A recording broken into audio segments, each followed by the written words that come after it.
Welcome to the Failing Writers Podcast. Made from broken hopes and dreams, glued together with the tears of stark, unforgiving self-realization.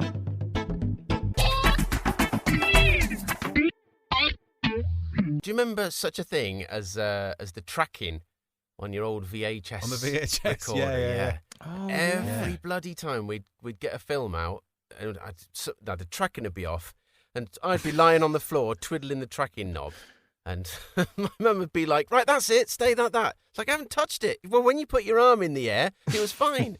All right, I'll stay here with my arm in the air then. It was always a tiny little dial knob, wasn't it? You can't nudge that thing very You hard. could barely get into it, alter it. Kids today won't understand that, will they?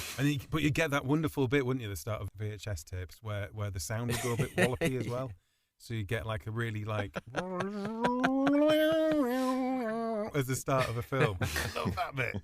I love the starts of films. Sometimes I will just watch the first 10 seconds of the film. You know, when you get all I don't know if it's because you're excited about being in the cinema, but when you get the made-up pretend production companies that they have for each film. I wonder, that must be there must be in LA or something, there must be a full-time creative logo maker. Literally. Just comes up with little logos. Comes up with your company name, sets you up your dodgy offshore account for your one-off Hollywood accounting.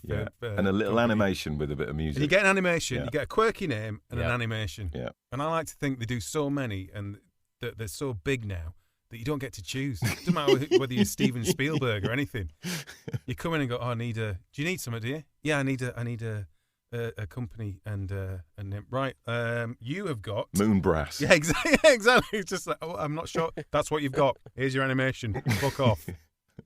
You've got it's like a polar bear playing on a VW Beetle. What? Look, that's what we've got. That's what we've done. So that's what you're having. Beetle Bear. It's called Beetle Bear. Deal with it. When I was at uni, one of the guys in my sort of final year project group, when we made our final year film, he was obsessed with the idea that he was going to have his own production company, and he spent a fortune, a student fortune, but a fortune on getting someone to animate a little logo for him. And this was in 1999 or something like that. Yeah, but he's a multimillionaire now. He runs that company in LA that forces people to. He does them all. Spielberg, everyone. Christopher Nolan. Yeah. It's called Armageddon Films or something like that. And his thing was like this asteroid coming in and sweeping around the Earth and then destroying it.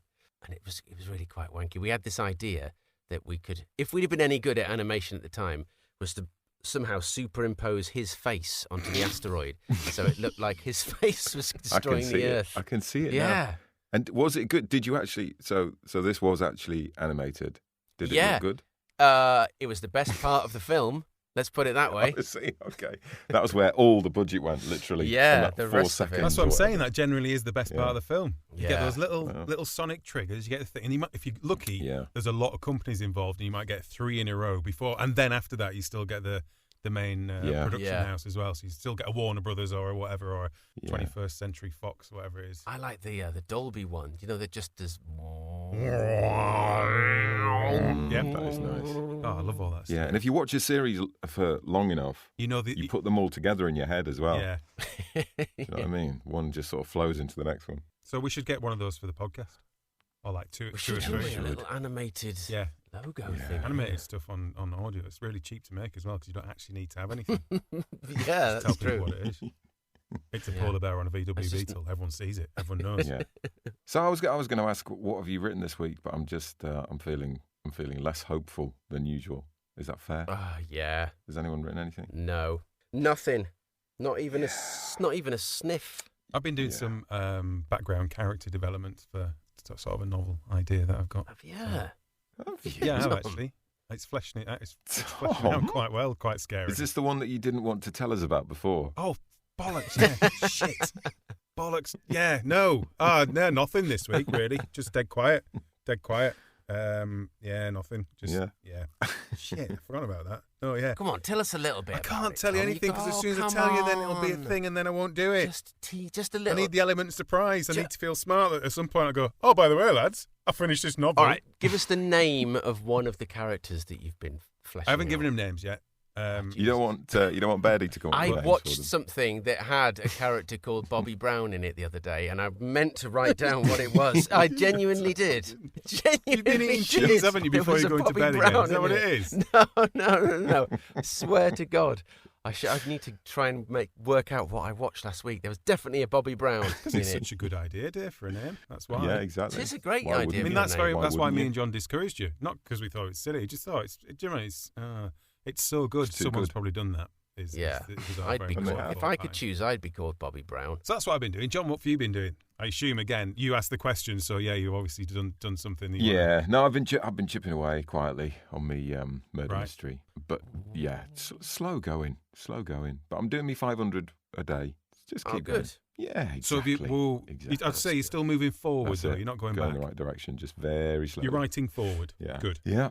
So we can't talk about that book then, Tommy. But what we can talk about is a book that you have written, and I was going to ask you how you actually feeling at the moment, Tommy, about this, because just for the listeners who don't know what we're doing this week, we're going to give our unfettered and frankly uninvited analysis of Tommy's pastiche sales Bible, which is. How long have you had that finished? You've had that finished for about a year? It's been finished for a year, yeah. Finished for a year. Work in progress. But on the boil for like 10 years or something? Yeah, pretty much, give or take. It was kind of a book of two halves. I kind of wrote half of it and then did nothing, and then had a bit of... With the podcast, was the kind of... The leading up to the idea of the podcast was the burst to get it finished. And then it's just sat wallowing in its own comedy treacle for the last year. Yeah. But it would be nice. It'd be nice to try and push forward some stuff, wouldn't it? Yeah. It'd be great. It'd be good to do something. That's sort of the plan of this: is to focus on our projects and try and help each other to kind of progress them, and maybe actually even get them over the line, get them out there into the wild where people can actually look at them. And you asked me how do I feel about exposing myself to you two gentlemen, if I may use that phrase. Probably an apt time to play the silly little ditty that I made. Ooh. So Jon and Dave are going to have a read of me book. They said they'd help out and have a cheeky little look. How nice of them to share their totally valid observations. I'm sure I'll take them all on board without any reservations. Thing is though, I couldn't give a shit. I don't care. Whatever their opinions they see fit to share. You know what? I couldn't give a flying fuck-a-doodle-doo whether it's good or bad news.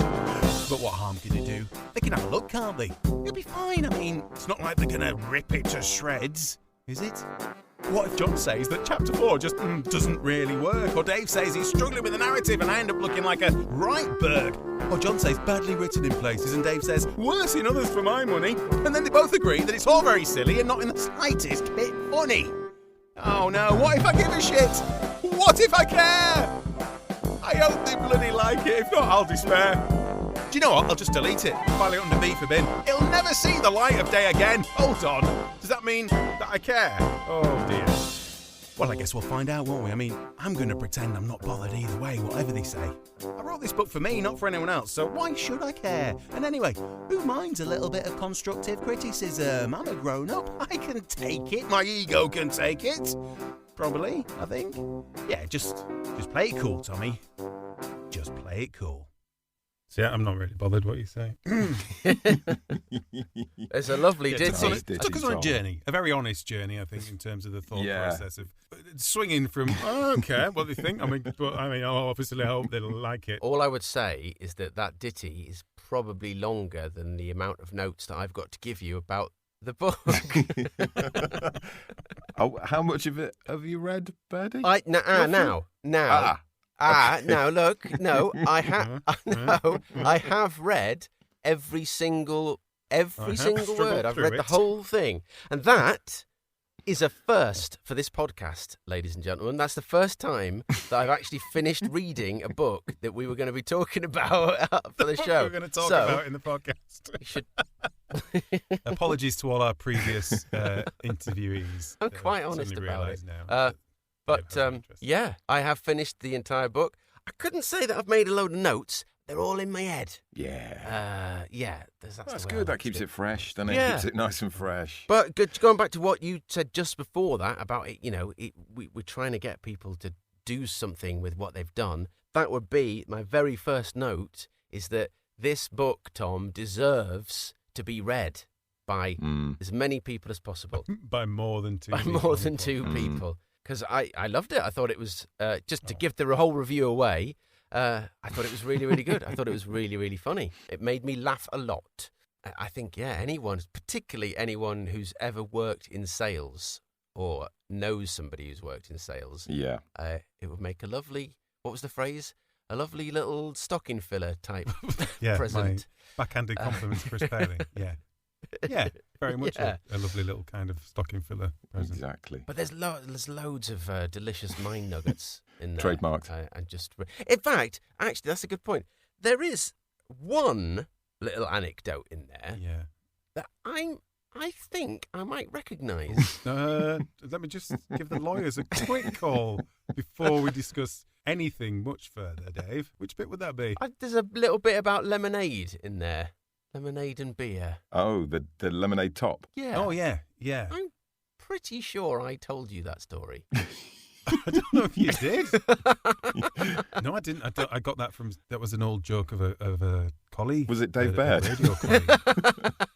No, it was radio I don't know colleague. if you ever came across Paul Hollins, lovely guy, presenter, and he was full of little cheeky japes, and that was one of his. So you order a pint of lager at the bar. Go, hey, you all right, love? Is there enough room for a spot of lemonade in that for a lager top? Yeah, of course there is. Put some fucking lager in it then. Was his little... Exactly, it's funny, isn't it? No, Dave, what's your story? That was exactly that. I'm trying to remember where I heard it now. I'm thinking, hang on, Paul Hollins, did I probably. do it because... Or did I get it from you? Have you told it to me before? And then I thought I must have Told it known back that to from Tom somewhere again. else. And I told Tom back. Oh, how these things go round. What a minefield. But yeah, no, I thought it was, I'm not going to get too effusive in my praise, but I thought it was really, really funny. Thank you. Really, really sort of well thought out. And it's broken down into proper chapters. It did and actually everything. structure up well. And I have to say, I did show it to John years ago. A little bit of his advice on that was that it was good and funny, but it didn't seem to have a direction. So I tried to order it in terms of getting a job, first day at the job, with like kind of there's some structure of eventually becoming the boss. So it is a little bit of a timeline in there. Oh my God! So you've actually taken some of my feedback. Bloody hell. Thanks to John How Rand for that exciting. advice. But it reads like a proper, sales self-help book would be. The way it's sort of structured like that, it is reminiscent of a lot of sales books. I mean, to be fair, it is a huge pool to fish in, isn't it? The kind of the satire on that kind of book. Because there's so many of these self-help books that seem to have a good core idea and then somehow have 200 pages. Yeah. Just Sort of repeated, Let's say that in a different way. Did you have a flick through some sales Bible type things? Or this was, I'm guessing you probably don't really need to because it's all the same kind of jargon. Yeah. It's a sort of self-help jargon. I've been forced to read some in the past. So you have actually, you have some experience. Yeah, we've all been forced to sit through the live seminars and things, haven't we, at various times? Yeah. So many of them are based around one core thing that's just like absolutely flogged to death. But you've got to do that to make a book that's going to look big enough for someone to buy, haven't you? I remember seeing one, like a TED talk, and this woman, now a multimillionaire, been on Oprah Winfrey and everything and what have you, because she'd written this book about stopping procrastinating. And her thing about stopping procrastinating was to do the thing that you procrastinate. So her cure for procrastinating was just to get on with something. Was to do whatever I think it was like count to 5 or count to 10 or something. How do you get I mean, that's quite a hard book to pad, isn't it, really? Yeah. You know what I mean? But she's a multi-millionaire, does talks and everything, motivational speakers. But her basic concept was if there's stuff you're putting off, don't put it off. You say that, but we've made about 40-something episodes of this podcast pretty much saying that message, haven't we? Stop procrastinating and get on with writing. Point. We've made hours and hours out of it. So, So before I pass over to John, who I'm sure has got much more comprehensive notes to go through, I've got a feeling John's probably going to put his glasses on in a minute so that he can properly read the notes out. Yeah, he's going to put his glasses on. He's going to waft his hair away from his face so he can see it and go, right. And do you know what then he's going to do? Just before that, Going to pause and just move his glasses down his nose a little bit. Yeah, look over the rims Yeah. and say, right, Yeah. chapter 1. Let's break this down. But no, the only thing, if I had to be critical, and I don't, No, we're but I'm finished. gonna, I'm going to anyway, is every now and then Yeah. there are what come across as jokes in it. Yeah. And that might seem like a ridiculous thing to say in a comedy book, but what I mean is this: every now and then it sounds like a Tom joke rather than something that Chad Nadworthy All right. would Yeah. say. Yeah. Do you know what I mean? Like every now and then, like you say something and then you just embellish it with a little joke and you go, that's funny, that is really funny, but that doesn't Yeah, sound so like it's not that Chad clever. Nadworthy said it. It sounds like, Mm. Tom's thought of an extra funny line and put it on there. Couldn't resist. Yeah. And I just think like if a little pass just to take a couple of little bits out and make sure everything is in the same sort of voice, gives it that bit of extra. That is good oomph. feedback. That is actually quite good. Oh, do you know what? As well, I forgot to play this. Made a feedback ditty. It's feedback time. It's feedback time. It's feedback time. Get ready, Tom. Here's some feedback we're getting you to see that you're sometimes gonna need that cheeky little wee slap on your bottom. You sat there with your silly little book with all its witticisms. Look, we're gonna hit you with them Constructive You criticisms. don't have to take them recommendations, but if you don't, it might be a mistake, and then you'll awaken in a situation where you're sad because you probably should have taken on board some of the feedback that was given to you in good faith. Yeah, and maybe your project would have gone on to win awards and you might be sat talking to Jonathan Ross now instead of watching that new comedy drama series on Netflix whilst criticising it. Turning to your wife and pointing at the screen and saying, I could write better than that. Yeah, that's rubbish. That is rubbish. Nice.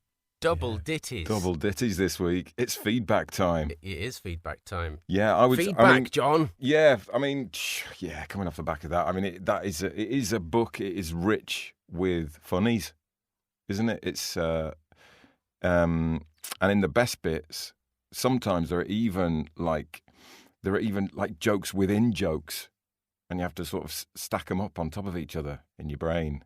And Is that a good thing? it's extremely Do pleasurable. you mean cleverly written jokes, or do you mean convoluted writing? No, it's incredibly pleasurable. It's like an overload. It's really good. It's extremely well honed. It does feel like something that you've written over a long period and you've gone back to and Yeah, it has been. Absolutely. sort of Yeah, titivated because some of it is incredibly well honed. And You just sound like you're going to say well hung every single time you say that. well, it's so well hung. It is. It's well hung with gags. Like a piece of beef that's been hung and is now Yes, tastier. it's very yeah, it's well aged done. really well. Yeah. And it's gone like slightly Bit crispy yeah, around the slightly outside, but brown the on inside outside. is But in a good way, really, in a good way. yeah. Yeah, Mhm. succulent.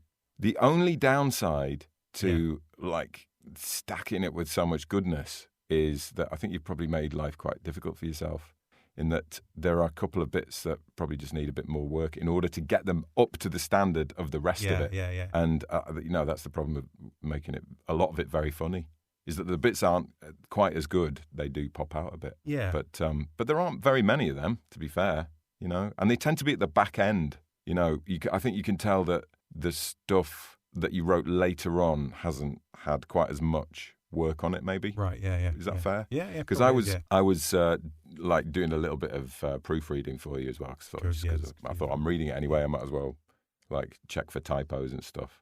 And there were a lot more towards the Did end. you get a red pen out? Yeah, I did. Yeah, I did the glasses thing, and I got my red pen out. But I really love it. Yeah. Do you want some bits that grabbed me? Yeah, don't give too much away. But No, I want to read a couple of bits because I think they're really nice. Should we have There's, explained earlier? People know what this book is, don't they? That is a really good point. We explained it And last if you week. haven't, it's your own stupid fault for not.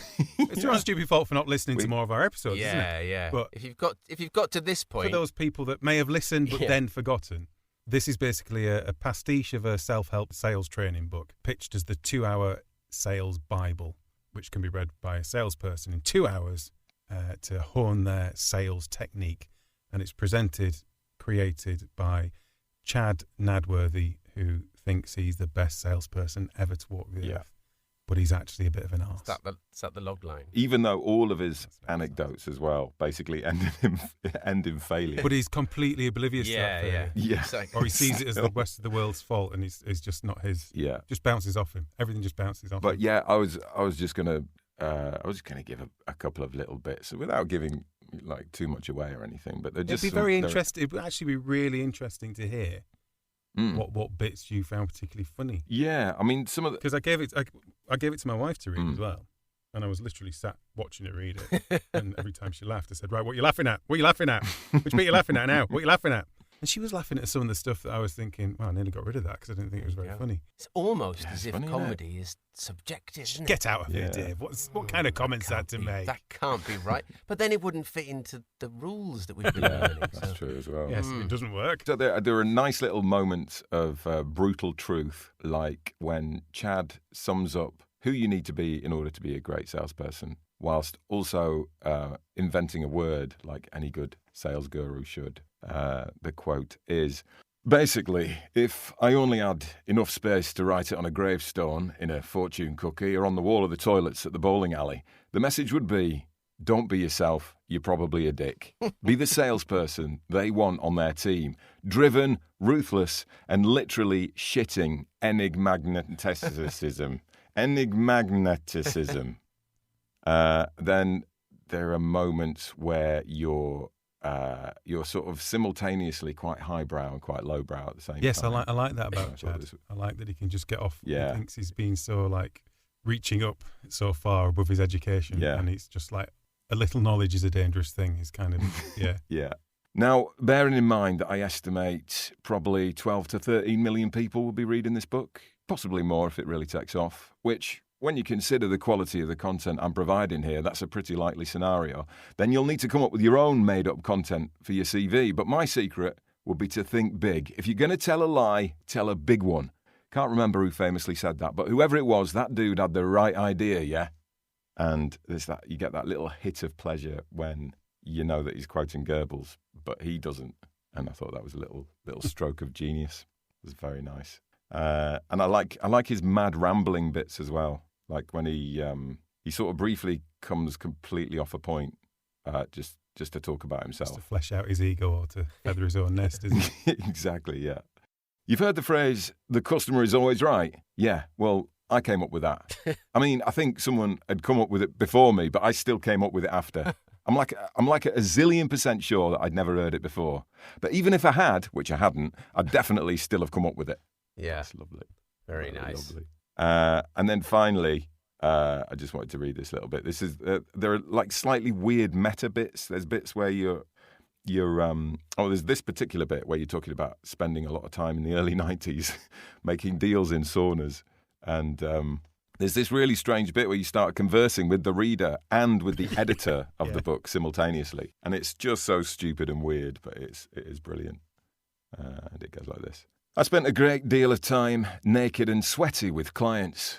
Remind me later to tell you my top tip for concealing about your person a pen at all times, regardless of your state of undress. Oh no, hold on.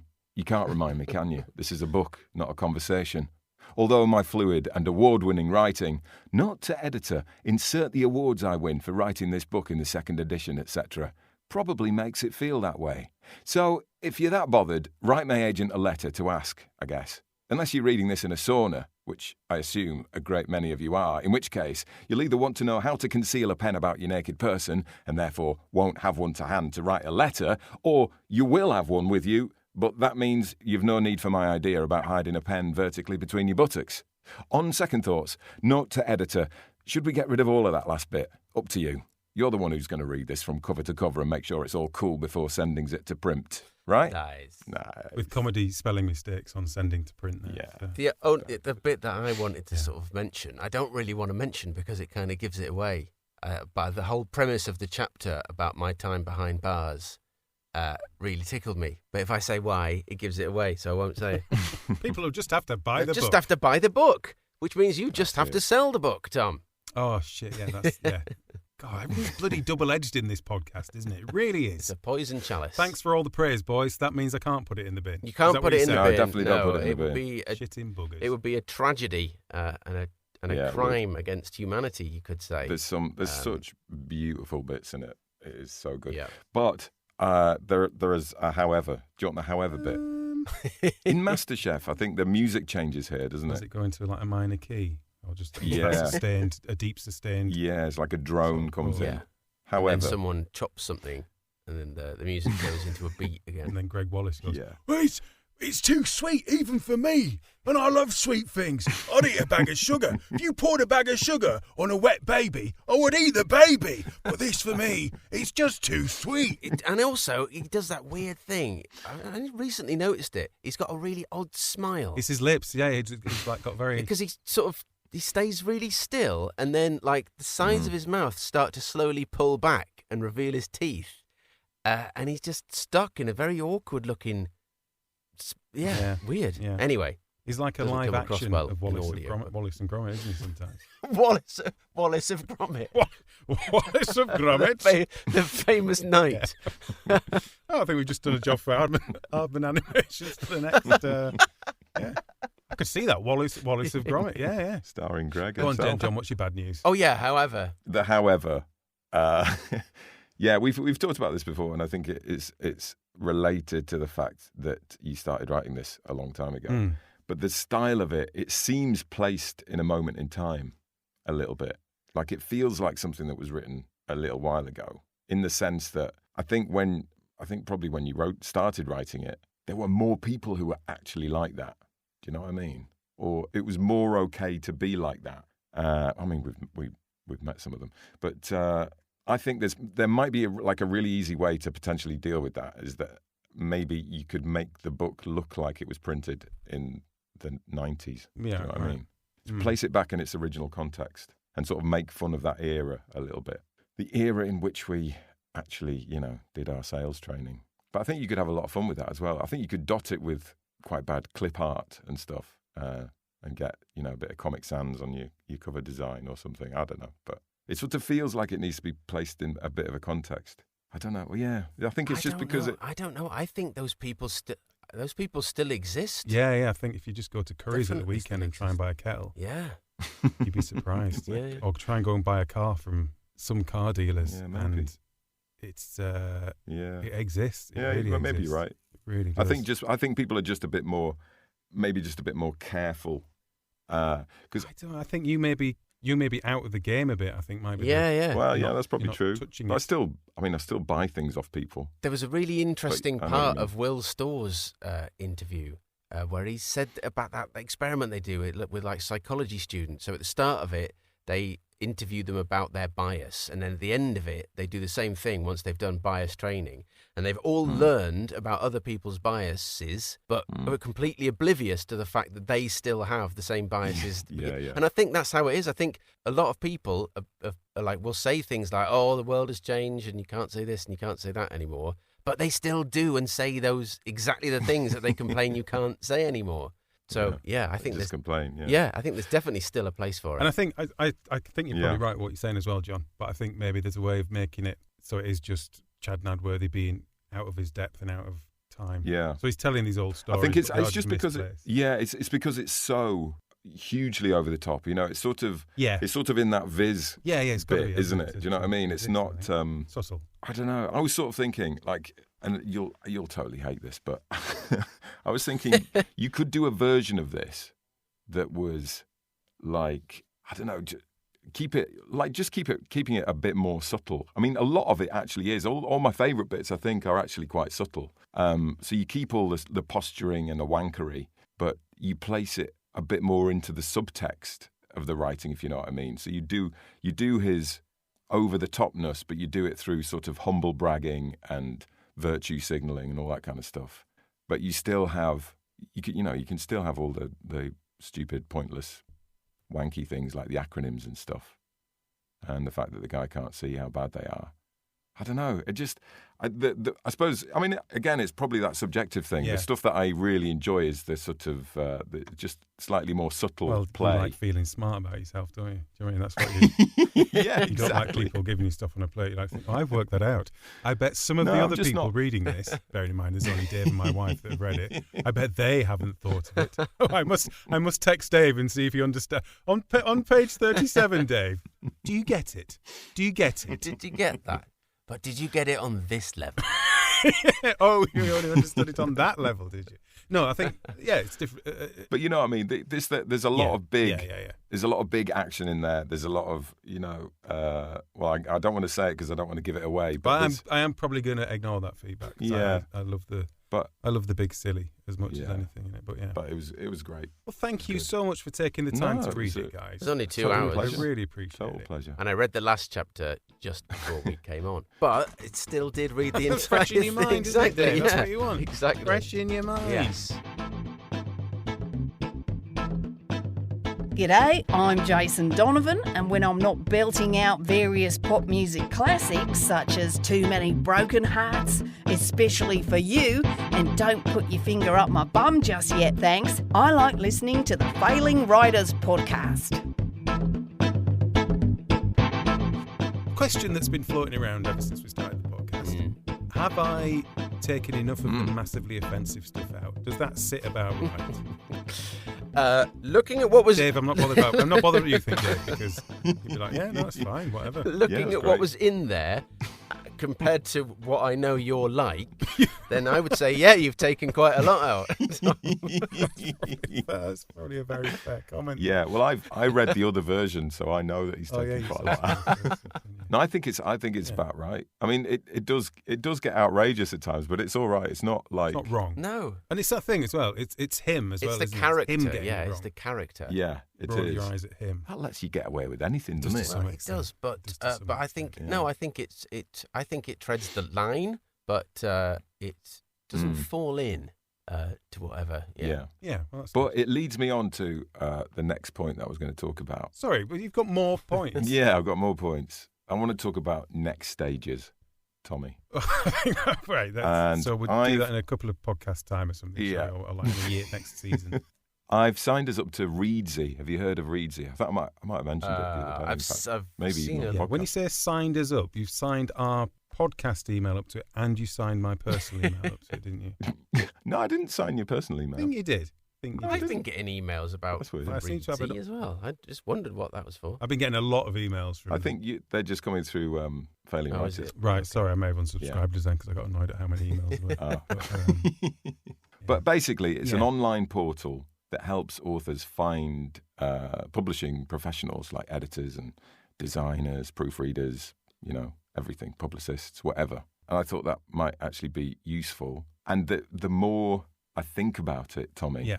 and the more I've been reading about self-publishing, I think the more apparent it is that authors really do need editors.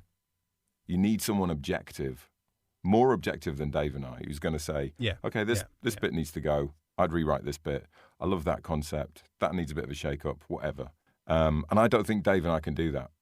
And so I think you do need someone who understands the business, do you know what I mean, of putting books out there. And they will be able to tell you, okay, that is too outrageous. You can't say that. Because I don't think we really, I think we've got a good idea of what offends us, but an editor would have a good idea of what potentially might upset other people. Yeah, well, yeah. I think that should be your I get what next you're step. saying, and I get that's all the received wisdom, but I don't know if I could trust someone to do that. Well, you can or- still ignore them because you're paying them. Yeah, that's true. That's true. Yeah, I think that's the point, isn't it? I think that's right. You 'Cause don't really want I to pay someone to ignore me. But it gives you something to think about. I don't think Tom would take very well. I don't think Tom would take very well to an external editor saying, "Well, I don't think you should." Do this. But still, I do think it would be a good exercise. As John says, you can roundly ignore everything they say, but it would be good to have that objective outside opinion that you can then completely ignore. I think they'd just make it better, to be honest. I think they'd have I think good... that's typical naive John Rand thinking. It really is. It really is. Because ultimately, if there is a joke that you really, really love and they say, no, get rid of it. Just keep it. It's Yeah, fine. no, absolutely. I But think it's not a so bigger much that. picture thing, Tom, rather than a. Yeah, it's not like, so much I that. don't like that joke. I don't like that one. It's more a big. Wonder about finding someone that gets it. Well, there is that, but that's part of the. That's what Reedsy does as well. Is to help you find the right person. The right person, Yeah. I could definitely see it. I guess I hold out very little hope of finding the right person. I guess that's more the No, point. I definitely think it would be worth it. Okay, so there's one thing. I also think you have to spend quite a lot of money here, Tom. I also think you need an outrageously good designer who can help you put it all together and make it look like a sort of authentic sales manual. Ideally, like an old one that's looks like it's sat on a shelf for 20 years. I think that would be brilliant. I think you also perhaps need some diagrams. Exactly, in there. stupid diagrams. And I really think Exactly. because all books have those little few pages in the middle with just some pictures that aren't necessarily related to anything that's gone on. Oh, yeah. Just some pictures that are Yes. mostly like his holiday Yeah, that'd be snaps, good. or Yeah. a picture of that the fake plant pot and the coffee Chad cup, with Sir Alan and, or just, whatever. Yeah. things like that. Yeah, Yeah. definitely. But I know you're sort of naturally reticent about these things, Oh, Tom. massively, yeah. And you sort of think, I don't want anyone else poking their nose in. But Yeah. you genuinely should do something with it. You genuinely should. It absolutely deserves to be read. And that is going to involve, as horrific as this might sound, that is going to involve Other people. somebody that you don't know reading it. Yeah. Mm. yeah Which yeah. is ultimately what writing is all about, isn't Well, it? if you choose it to be that, yeah, of course it is. It doesn't have to be that, does it? Well, that doesn't. No, but then we've just wasted the last year Very much. and 40 odd episodes of this podcast. But at least we've come to the realization yeah. it is all pointless and you don't actually need to finish it. The It's end. taken us this long to figure it out. Finally, in one step, But they we become got some- the failed writers. But we got some nice ditties out of it, didn't Yeah, we? we So, did, didn't we? Yeah. We can all listen to the music. No, you've got to put it out there, Tom.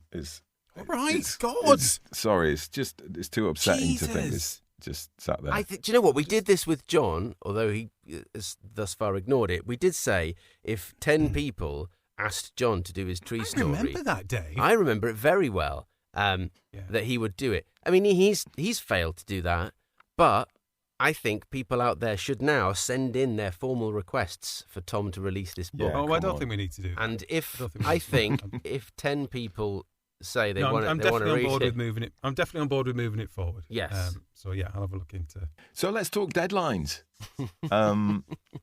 So here's what I'm thinking, Tom. Text should be finished and edited by October. All right, yeah, Right. I'm going for this. Yeah, cool. That seems that's, easy that's right a now. good. That's a really good. Yeah, deadline. Mid-October. Yeah, brilliant. Even Mid. better. Why not? In fact, no, let's go early October. Okay. Early October. Let's go for an arbitrary day. 6th of October. 6th okay? of October. 6th of October. And we're hitting the shelves start of November for the old Christmas present market. Well, okay, right.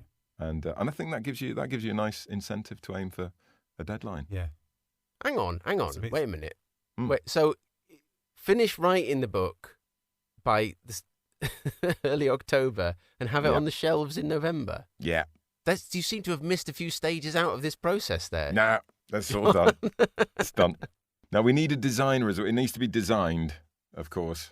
And what should we give him for the full design? I don't know. Definitive design? You've your timeline. You've lost me with this process here. I clearly John. don't really understand how long it takes for books to be sorted, do I? No, hang on. If you're saying Thing is, well, just you focus don't- on the words until the beginning of October, then we'll get Well- a designer and an editor and a proofreader. Oh no, the designer needs to work on it before the text is finished. I'm just saying you need to. But the way it works these days is that you basically you print on demand, Yeah. don't you?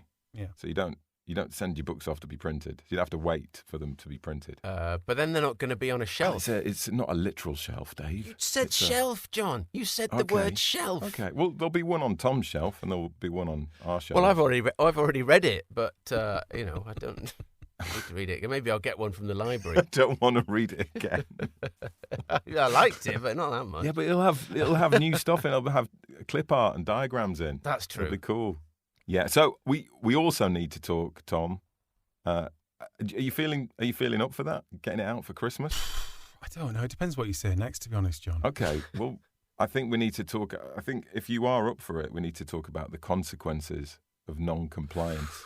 And I was thinking, I've got an American friend who wanted to lose a bit of weight, and not being a very big fan of Donald Trump, he vowed to give $200 to Trump's previous campaign fund if he didn't achieve his goal, and it had the desired effect of motivated him to meet his target.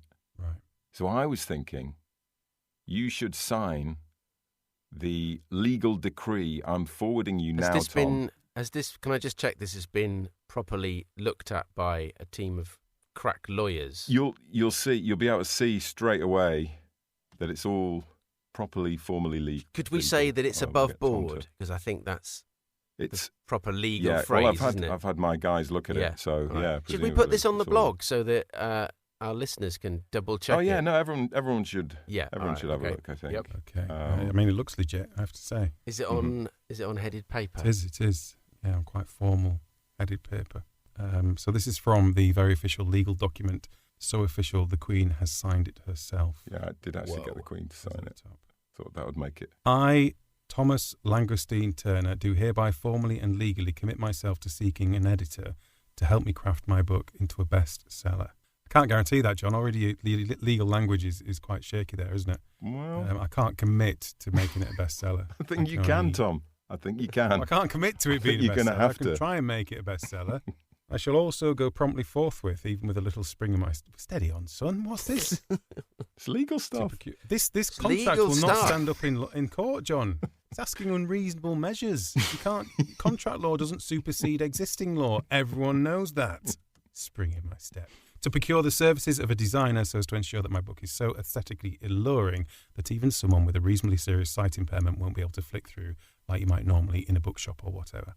The arbitrary deadline I commit myself to for the completion of the maximisation of my book's visual appeal is September the 30th. Okay. I think that's probably better, fine. Isn't it? That's what... The deadline I commit myself to for the completion of the textual healing of my book is October the 15th, 2022. This is so that I can tap the lucrative Christmas market for comedy downstairs toilet books. This I swear unto you now, here before God, Sir David Attenborough, Claire Paulding, John, Dave, and Her Royal Highness the Queen, Your Majesty. Your Majesty. Else let the consequences be pernicious, far-reaching, and not in the least bit nice. Hither thus to hear for... this legalese. I'm getting stuck in the legalese here, John. Hither thus to heretofore the consequence appertaining.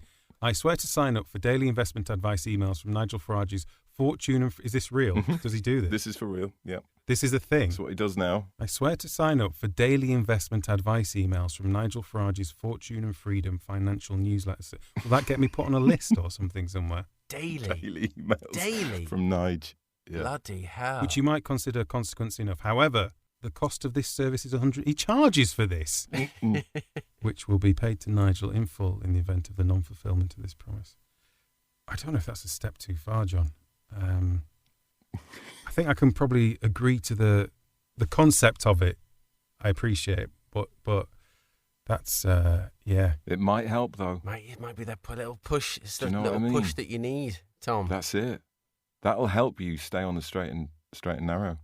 That'll force you to get this beautiful little book out there where it belongs. Brilliant. Well, I look forward to buying that for someone else, obviously, at Christmas. Get in. It's happening, guys. Something's finally happening. It's actually happening. So, next week, we critique John's tree book, then, to make it only fair. Well, right? Hang on. Well, actually, no. I'm not doing anything with this book. Until...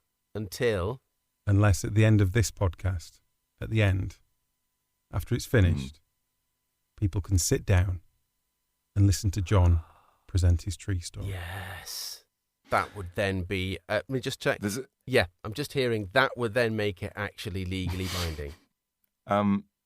Yeah. The thing with that is... What's good for the goose is good for the gander. Yeah, it sounds simple, doesn't it? That does sound simple. Yeah. But the slight problem with that is I've tried to record it several times and I've just not found a convincing way of doing a tree. It reads really well, I think. It comes off the page Just- nicely. But once it goes into my read it mouth... then. God. I tell you what, just record the sound of you reading it, Yeah, like just read silently it. to yourself, chuckling. That is the Yeah, noise trees chuckling make, to be away fair. at your own So- cleverness. But how about this? How about I put this forward? I put the story on our blog. Okay, but you have to read. Yes, you have to read at least a bit of it. I think. How long is it? It's 20,000. It's quite long. It's Oh, that's 20,000. quite long. It would take a long time to read. But it is also in parts, so I could read a part. Well, read part one. You got a short Okay. part? Well, just pick what's the shortest part? Doesn't matter where it's from in the Oh. story, no one cares. Just the bit that people won't have to listen to for that Well, long. it's got to be the first part. Don't be silly. Read the first No, read part. I and think then- read the first part and then leave it with, anticipation Okay. hanging in the air. See, here's Yeah. the thing as well, Oh right? my This God, is, John. this is the other thing. No, this is important because this book is like part of its like entire reason for existence is that I'm planning to write a load of love stories and put them out as a little compendium Yeah. of love stories, right? Right. And so I don't want to give too much away. Do you know what I John, mean? No one's going to read it. I think it's good marketing to get it out of there, whet people's appetite, then maybe you'll get Yeah, you're around to right. doing the rest of it. You're Do you mean like it's a good stimulus? Yeah. Yeah. So if you put it out there and people go, actually, that was bloody good, I'd read more of them. Yeah. Imagine that fire in if your you belly. had- Or Oh. alternatively, people go, fucking hell, wait that long for that? That was shit. And then you don't have to bother writing the other stuff. Either way, Either way, you're a winner. You've got nothing to lose. Yeah. Absolutely. The worst true. thing that could It's happen true. is you put it on there and people go, yeah, it was all right, actually. Yeah. Then you're in no man's land. You don't know Yeah. what to do then. Mm, yeah. Come on, this is the whole point. Well, Of the whole I point of this promised endeavour it. was to I get us promised to it. actually Yeah. finish something and do something with it. Well, the story God is finished. Damn but it! Yeah. Well, you're there we right. go. Get it out there, John. All right. Tom, Okay. come on. All right. We can do You this. convinced me. Yeah. I'll put out part one. Right. That's as much as you're getting for now. Right. All right. Okay. Okay. Done. Deal. Oh, Christ! You don't think it? And Dave, that Oh, just yeah. leaves you, Well, doesn't it? Yeah. Well, I'm still waiting for you to finish reading my book, Tom. Well, me and John have been on with that, Oh. Dave. And what we've actually done is sent your book away. You'll be receiving a full box of printed manuscripts, fully bound up. You've got your first book signing in Barnstable tomorrow. Brilliant. So you probably need to set off now because it's an early start, okay? Yeah, no, we haven't done anything for you, Dave. But in a few weeks' time, we will be Going through all this all over again. having a Yeah. chat about you. Brilliant. I feel like I need to reread it because I can't Yeah. really remember. I can't really Well, remember so it. there's John's Sign of a review. good book, that, isn't it? Sign Do you of a know good what? book. I've Doesn't read hang it, around with you for can't too long. remember a single word. No, I actually can. I'm kidding. I'm kidding. Of course I can. I've got a great memory. Yeah, it was the one with the army stuff and things in, wasn't it? Yeah, it was the army. Oh, it was the army thing. That's it. Yeah. No, I do remember it. Of course I do. I did enjoy it, Dave. I did enjoy it. That's Don't a give, lot. don't, That's a don't little. give it. Oh, don't don't worry. Away. That's just a Yeah. little precursor. I just All want right. I want to raise your hopes before I dash them. Excellent, brilliant. So there you go. How exciting! We're moving forward, fellas. Yeah. So what else have we got coming up then, I'll chaps? tell you what we have got a while ago, and we've probably forgotten about this, although it was very good. We did an interview with a chap called Nels Abbey. I remember yeah. that. The Nels Do you interview. remember that? Yeah. Do you remember that? It was really good, wasn't it? It was, so I thought we may as well get that done next week. Yeah. Nice. And as I recall, he gives us some helpful tips for our ongoing quest to write a sitcom comedy drama. That's true, actually, yeah. So perhaps it would be good to re-hear that advice so we can get a bit of fire in our bellies again. Nice. We definitely need to do that for the poker night thing. That's slipped Yeah. away Yeah. a little bit, hasn't it? Yeah, that's a little bit, hasn't it? Yes. A Yeah. little bit off the boil. Well, yeah, but I look forward to that interview immensely. Yeah, Tom. John, remind people what his book was, so if they've got an intervening gap in the week, they can maybe pick it up and have a leaf through it. It is called Think Like a White Man. Great synopsis. No, I think that covers it. People will, yeah. You're Yeah. welcome. So, so everyone listening, I want you to have read that by this time next week. I think The that's fair interesting enough, isn't it? aspect of his book, actually, which we touch on very briefly, don't really talk about that much, is like my Chad Nadworthy book, he uses a puppet Yes. to write it, doesn't Yes. he? To deliver He it. uses a Yeah. pseudonym, Dr. Boulay Whitelaw Yeah. III. Yeah, I think the subtitle is Conquering the World While Black. How to Conquer the World While Being Black. And it is very eye-opening. It's funny and eye-opening. and disturbing at the same Yeah. time, I think. So get it Good read, way. people, and join us here next week. Beautiful. Cheers, boys. Cheers, fellas. Lovely to speak to you. Right, get on with it then, Tom. John, you've Yeah. got your tasks. Crack on. Cheerio. All right, we're on it.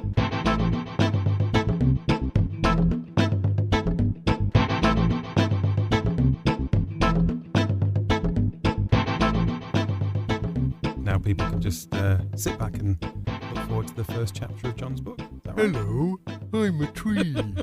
I think I love you, other tree. Can I touch your leaves?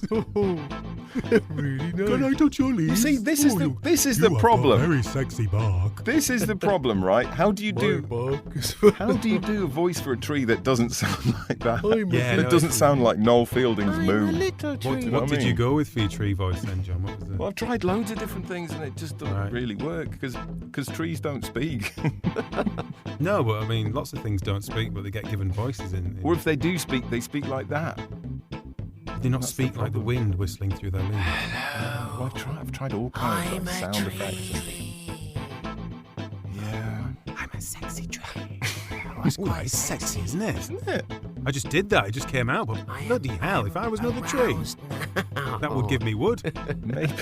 Maybe whispery. Yeah, maybe that's the way to go. I don't know. I don't know. You know, maybe that kind of whispery that Brian Blessed does in his in-between loud bits. You know, he does his, "Hey, Brian Blessed!" But in between times, he has more of a, "I'm talking like this, and it's all like the wind whispering through the That tree." does sound a little bit like someone trying to squeeze one out, though. Maybe that's what trees. You've got to remember, maybe not squeezing one out, but trees are constantly drawing fluid Squeezing up. one in. Yeah, so maybe they'd be really.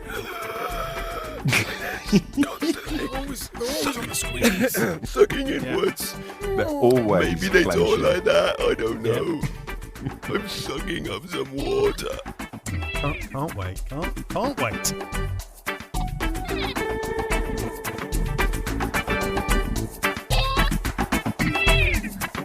Hello.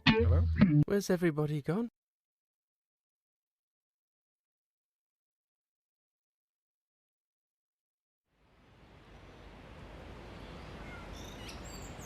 The Ancient by John Rand. Narrated by John Rand and Katie Rand. Part 1. They first came in the gloaming time, when we had drained all of the heat from the sky. We, drowsy and restful then, sensed their soft tread through our discarded. We felt the vibration of their crisp, whistling song through the world breath. Two of them, together, the upright, matching footbeats, echoing their warm sounds between them. We listened, memorizing their rhythms and their chemistry and their courting calls.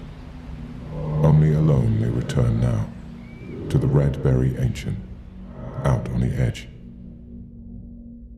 19th of November, 1938. Dear Alfred, Mother found out we met on Saturday. Aunt Agnes saw us cross the cow field together. Oh, how pleased she was to tell Mother. What a victory over her young sister, to see her niece sneaking around with a boy. The way she and Uncle Seth stood at the back door and watched as I got her dressing down. Ugh, I got a powerful talking to. But she didn't tell Father, so at least I didn't get a hiding. By the way, in case you're wondering, it was worth it. I would do it again happily, a zillion times over. The awful thing is, I'll be watched now. Mother says she won't let me out of her sight, so it might be a while before I can see you again. I'm sorry I forgot to give you your gloves back. Thank you for lending them. I'll keep them safe until I see you, I promise. My hands were so cold. Well, one of them was at least. Did you hear the new Duke Ellington song on the wireless? Goodness, I nearly fell over dancing in the bedroom. Dolly thought I'd gone quite mad, slinking around in my petticoat. I closed my eyes and I imagined I was with you in a New York bar, thick with smoke and gin fumes, drunk on the music and the feel of your hand on my waist. But the forest is a close second. Sort of magical, didn't you think? Thank you for everything you showed me. What all the different trees are called and the strange insects. I won't remember them all, I'm afraid, but it's wonderful how much you know. And the slow worm, I've never even heard of them. A legless lizard, right there under the roots of a tree. Astonishing. Yours glowingly, Betty. Soon, when the sky had rested and began to burn anew, and we awoke to drink the light, they were back, moving deep into our innermost refuge, where our eldest stand and listen and know our whole domain. They paused by the great seed giver, climbed up into her fork and cut into the flesh. We felt it shudder through us. Then in a twinkling they were gone, only the shallow scar of them remaining. 13th of April 1939. Dear Betty, how wonderful to see you again. I can't begin to tell you how glad I am that you managed to sneak away with me again yesterday. You're becoming quite the Houdini, slipping out without them noticing. What a sterling idea to use that hole in the yew tree as a postbox. It's been such a tonic to receive your letters over the last 5 months. Snatching moments with you is one thing, but it's so good to have something I can read and reread when I'm at home, especially with this being such a strange time. I still worry about war, even though Mr. Chamberlain thinks Hitler is satisfied with Sudetenland. Thanks for looking after my gloves. I liked you having them. Every time I got cold hands this winter, I could think of you and how you might be wearing them. I could imagine it was me warming up yours. There's something I didn't tell you, Betty, that I really meant to, and I hope you don't mind me saying now in a letter what I should have had the bravery to say to you in person, but it's funny, even in a letter I'm finding it rather difficult. My heart is going like the clappers. I love you, Betty Hargreaves. I love you more each time I see you. I love your letters and your beautiful, kind face and your hands and your laugh and the way you skip through the trees. Yesterday, I thought carving the giant beech like that would show you, but it's not the same as telling you, so there you are. I will put this letter in the yew tree and walk away, and then you'll know. At some point you'll read this and know, and I won't ever be able to change it. It felt quite destructive doing that to the beach, but I hope it didn't mind. Let's meet there again soon. Send me a time and date and I'll be there in an instant. Love, Alfred. They returned during the last grow.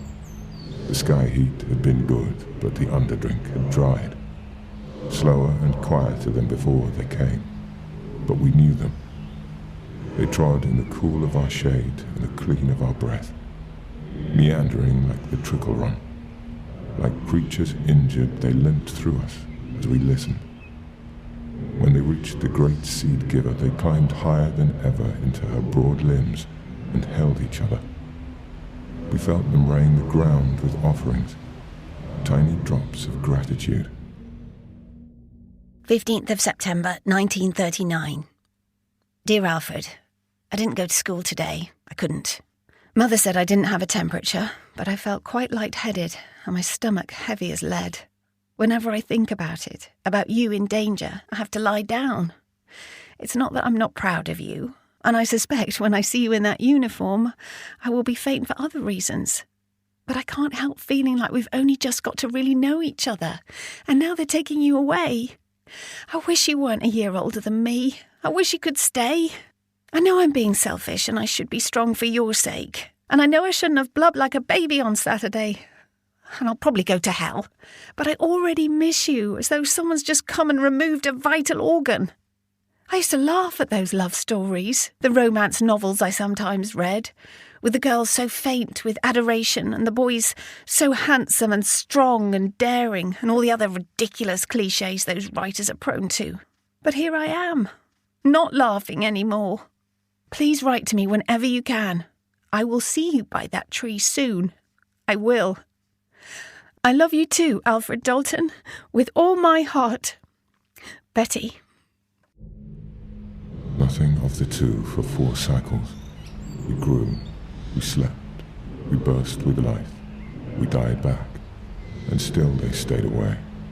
Once, in the midst of shadow time, we felt the heavy tread of another. One one that haunted sometimes when the sky was cold.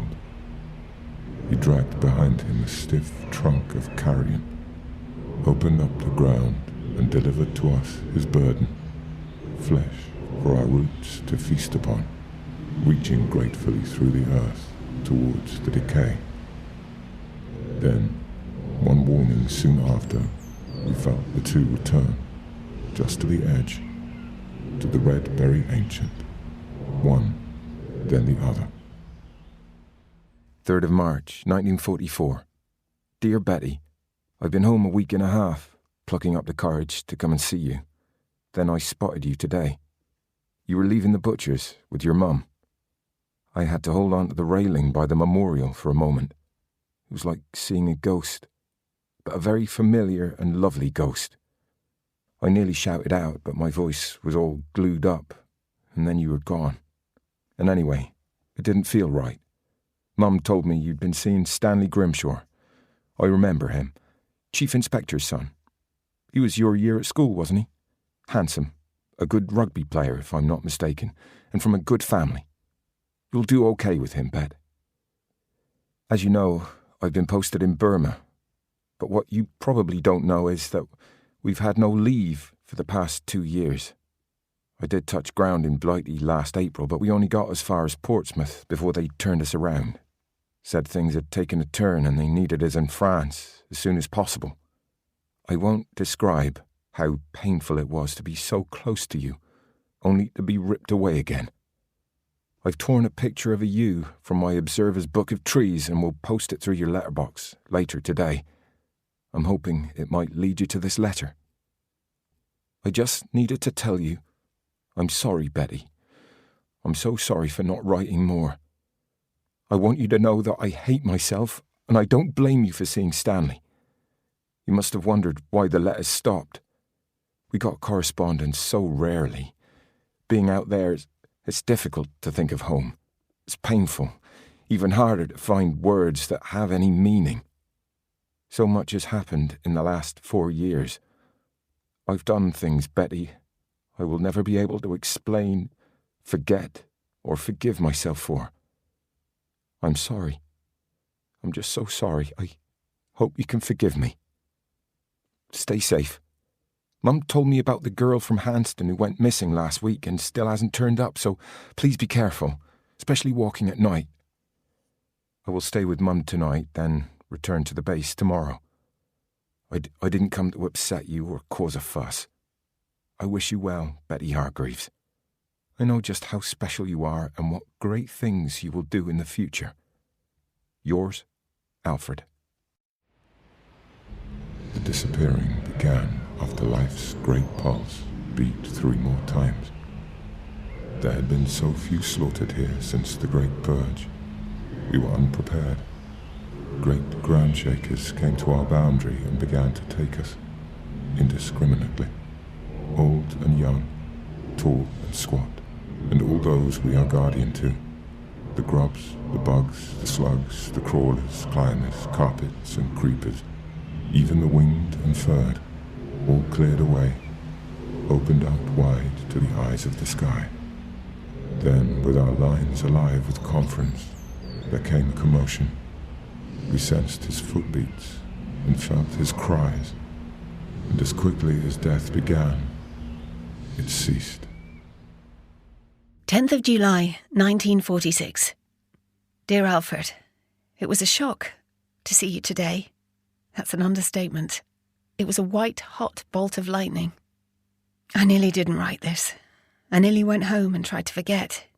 But then I had to. I had to write something down or I'd go mad. And who else could I tell? Perhaps you'll never read this. Perhaps it's better that way. But seeing your face was the loveliest, most terrible thing that could happen to me. Why did you come to see me, Alfred? How could you do that? And to give me a gift? It's not right. You must see that. But perhaps it's worse for you to see me like this. Although more likely you feel like you've had a narrow escape. Now you see me with this great fat stomach sticking out. There's still a trace of your scent on my sleeve. Oh, Alfred, Stanley just told me you punched the foreman of the new Harlington estate they're building over by Corton Edge. He said you were trying to stop them clearing the forest to make way for houses. Is it true? That's not far from the U. I didn't know they were building there until he told me. Stanley said the police are looking for you. He's quite determined they'll catch you. He even asked for my help to bring you in. The Harlingtons are an influential family, and he could be up for sergeant if they arrest you. Please, Alfred, you must leave. Can't you see you must? I can't stand it. And to surprise me like that. What if someone had seen us? You could have been caught, for God's sake. I hope you're well, I really do, but you mustn't come again. And no more gifts. I've put it straight in the dustbin outside without opening it. Yours pleadingly, Betty. P.S. I confess I just retrieved the parcel. I couldn't resist. The greatest jazz session ever. Parker, Gillespie and Davis. I've never heard anything so wild. Stanley will hate it. So this is bebop. I love it, Alfred. Only one came alone now.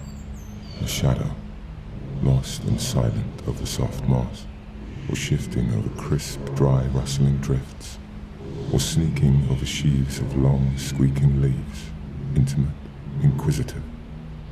At first sleeping at the foot of the great seed-giver, wound in her knotty feet, sustained by our fruit and fauna, patrolling the borderlands, keeping away the great parasites. 29th of April, 1948. Dear Betty, this will be my 30th letter without reply. I wrapped them in a bag to stop them getting wet and happened to count them. I know now that you will never come for them, but it's something akin to talking to you, and since Mum died, it helps me pass the time. You would be amazed, Betty, how beautiful the forest is right now. The lichen alone, bright orange lobes, little grey-green fronds and tufts of light green hair.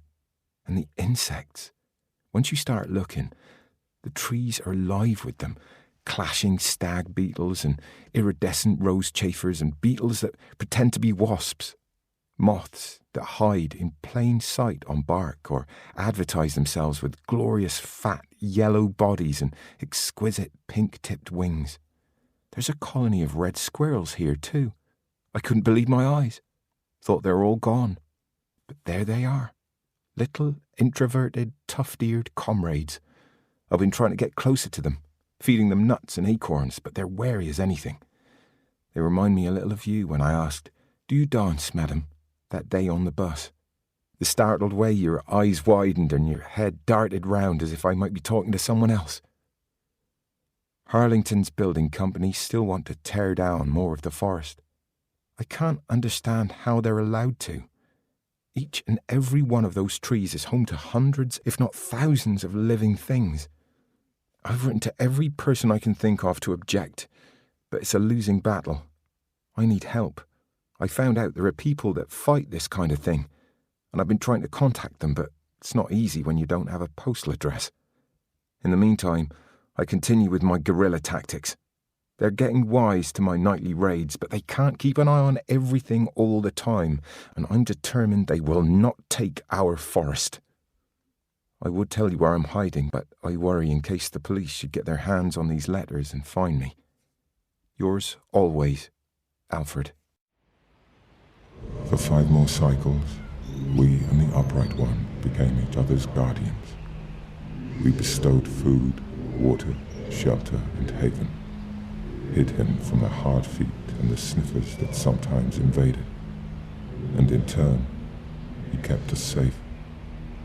Then, like the soft cold that settles on our limbs in the quiet of the shadow time, one day he was there, and the next, he had melted away.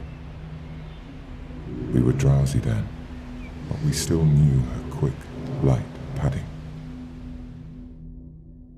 Dear Alfred, I didn't wake up this morning expecting to write to you today, but then I saw the newspaper, and there you were. It's not a clear picture, but I knew it was you. Robin Hood fellow. I had no idea you'd been so close all this time. They say you've been living in the forest for the last 5 years. Can that really be true? Like a mischievous but philanthropic forest sprite, it says in the paper. You have single-handedly disrupted the clearing of the southeastern edge of the forest. You may not know this, but over the last few years you've become somewhat of a mysterious local celebrity. And now so many people support what you're doing, the council have had to take notice. The article says they've just agreed to block the Harlingtons from any further development there. I cheered out loud when I read that. There've been moments when I thought I caught a glimpse of you, through a window, or at the end of a street, or outside the hospital when I had my appendix out. But I always thought I'd imagined it, or had projected your face onto someone else. Now I'm not so sure. After reading the article, I don't know what made me, but I took a walk down to the U with little Hazel and Alfie. Imagine, just try to picture my expression. When I saw what was down, deep in the hollow there, it was a while before I could speak. All this time, and I had no idea. I just don't know how I feel, Alfred. That's the thing.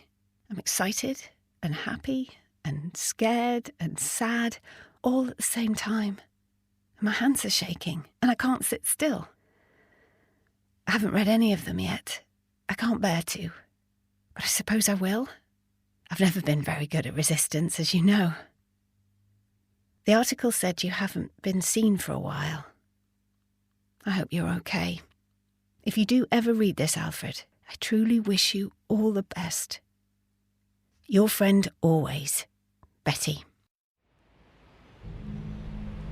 She would come often then with her saplings, the world breath ringing with their calls, lifting old dead fallen, showing them the nests of our tiny, industrious ones, and how they recycle our flesh back to ground food. Once she came alone to the great seed giver, climbed into her arms again to rest, touched the old scars there, watered the ground anew with salt dew. By the time the sky heat burned afresh, she would return almost every light run, exploring each footway. But we knew he was not there to find.